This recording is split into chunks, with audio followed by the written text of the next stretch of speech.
What if I told you that right now one company might be running the biggest trade in financial history, and it's not some secretive hedge fund. It's a publicly traded software company, making an all-in bet in plain sight. We're talking about billions in unrealized gains, a position so massive that it could change how Bitcoin is valued for decades. By continuously buying and locking away huge amounts of BTC, they're creating a supply shock that could theoretically support the price. And at the center of it all, Saylor and MicroStrategy. Saylor has become Bitcoin's loudest advocate, and his company's strategy is simple: buy, hold, and never sell. He's transformed a business intelligence firm into what he calls a Bitcoin development company, using debt and equity to acquire as much as possible. But what does that really mean for Bitcoin's price? And could this legendary play also carry risks that no one is really talking about yet? What happens if that conviction wavers, or if market forces compel a sale? The fallout could be catastrophic for the entire crypto ecosystem. Let's break it down. MicroStrategy now holds over 628,000 Bitcoin. At today's prices, that's worth roughly $74 billion. Their average buy-in is around $73,000 per coin, which means they're sitting on nearly $30 billion in unrealized profit. To put that in perspective, many of the most famous trades in history, think George Soros betting against the British pound, or John Paulson shorting the US housing market, were worth single-digit billions. Massive, yes, but nowhere near Saylor's $30 billion paper gain. And unlike those trades, which were bets against an asset, Saylor's is a monumental bet on a new one, a conviction play on the future of money itself. And if Bitcoin ever hits $300,000 or even $1,000, we're talking profits that could run into the hundreds of billions.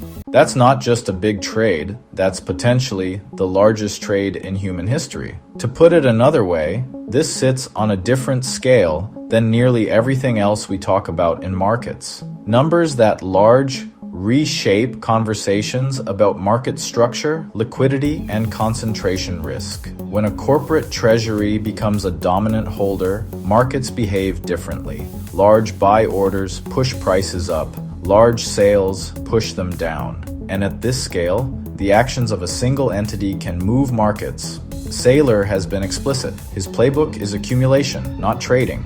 Week after week, month after month, they've added to the stack. The key difference? Those famous trades were closed. Saylor's is open-ended. He says he'll never sell. Not now, not ever. That conviction changes how investors perceive the asset. It makes Saylor a lightning rod and a market mover.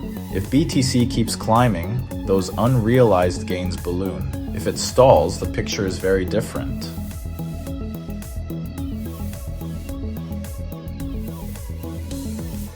So why do we say almost? Simple. These are unrealized gains. On paper, the profit is immense, but until those Bitcoin are sold for cash, it's purely theoretical, a number on a screen that fluctuates with every market swing. The difference between Saylor and a trader like John Paulson, for example, is that Paulson cashed out after his legendary bet against the US housing market. He booked his profits, locked them in, and walked away with $23 billion in cold, hard cash. Saylor, on the other hand, has a completely different philosophy. He says he'll never sell, not now, not ever. For him, Bitcoin is a superior asset to be held indefinitely. He's even said he'll take his personal Bitcoin to the grave. Which means this trade may never technically count as the biggest unless he or his company is ever forced to sell, perhaps due to a market crash or creditor demands. That conviction is part of what makes Saylor such a fascinating and polarizing figure. He's not playing a trader's game, he's making a generational bet that Bitcoin will outlast everything else. That long-term mindset fundamentally changes incentives and risk tolerances, but it also introduces profound uncertainty. What if the generation-long bet never resolves the way he expects? Here's why this is relevant to every single Bitcoin holder. As long as MicroStrategy keeps buying, it creates powerful and consistent buy pressure on the market.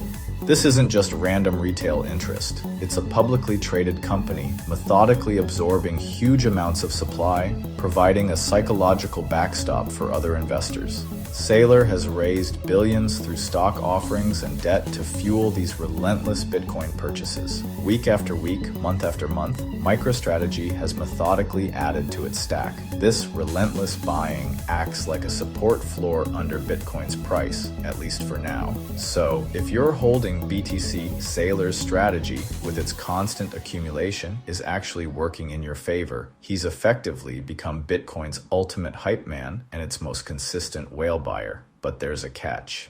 All of this buying isn't done with free money. It's a high-stakes bet made almost entirely on credit from powerful lenders. It's funded through a complex web of leverage, stock sales, and most notably, convertible debt, which are loans that can become company shares. This intricate financing means MicroStrategy has serious binding obligations. At some point, the lenders and investors who fronted Saylor billions of dollars will come knocking, expecting to be made whole.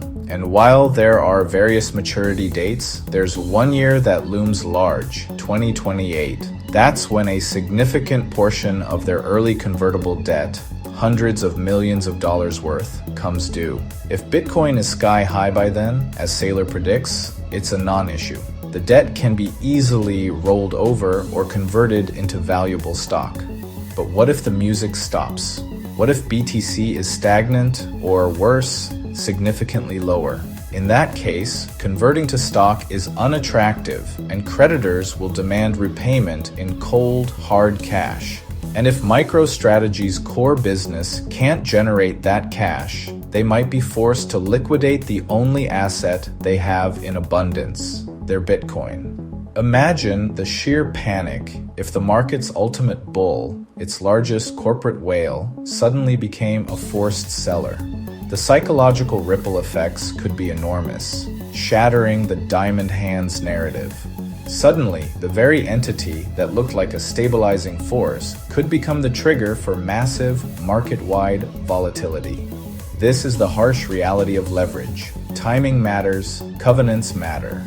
If things don't go Saylor's way, creditors don't care about his conviction. They only care about repayment. For now, though, it's still party time. Saylor keeps buying, institutions are watching, and Bitcoin is more entrenched in the global financial system than ever before. So yes, this might be the greatest trade of all time, but only if it ends well. If it doesn't, Saylor's gamble could turn into the greatest risk the Bitcoin market has ever faced. But until then, most of us are just along for the ride, watching history unfold in real time. So what do you think? Is this the smartest move in financial history, or is Michael Saylor setting himself and maybe the entire market up for disaster in 2028? Let me know in the comments.